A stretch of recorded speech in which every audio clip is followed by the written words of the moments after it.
Και δεν μπορούν. Μας είπε ο πρέσβης, μας ζητάει να περάσετε έξω για λίγο και θα πούμε πάλι.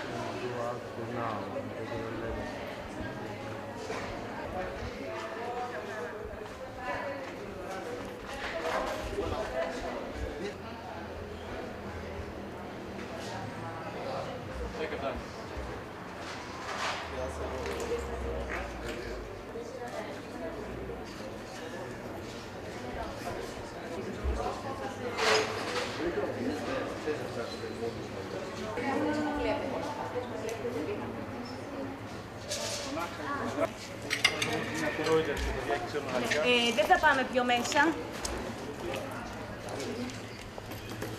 Bon.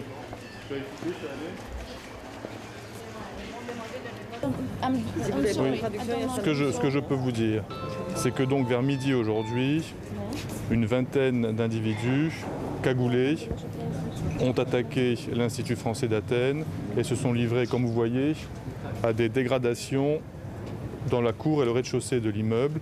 Un cocktail Molotov a été lancé dans le poste d'accueil. C'est à peu près tout ce qu'on peut dire. Il n'y a pas eu de victimes ou de dégâts humains. Le garde a été ceinturé par les personnes qui attaquaient, qui étaient visiblement organisées. Mais heureusement, il n'y a pas de dégâts humains.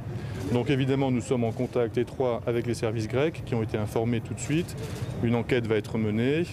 Et par ailleurs, de manière générale et à titre de précaution, nous avons choisi de fermer provisoirement les instances culturelles, les installations culturelles en Grèce, à Athènes et dans les autres villes du pays.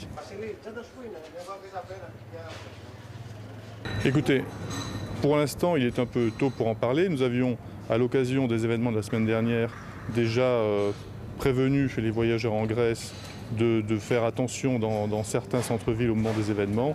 Nous allons maintenant réfléchir à ce qu'il convient de faire.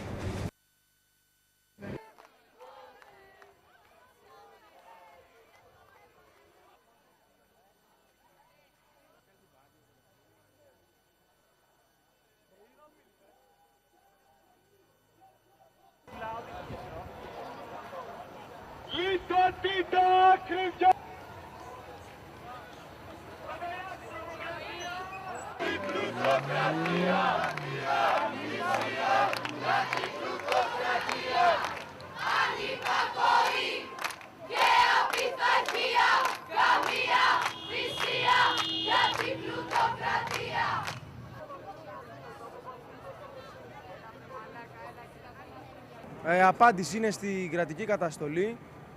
Αυτή η πολιτική Νέας Δημοκρατίας Πασόκ που υπαγορεύεται από την Ευρωπαϊκή Ένωση, που έχει σαν στόχο την κερδοφορία του κεφαλαίου, ένας τρόπος είναι να καταστήλει το λαϊκό κίνημα, βασικός τρόπος. Και εμείς είμαστε εδώ πέρα 10 μέρες τώρα στον δρόμο.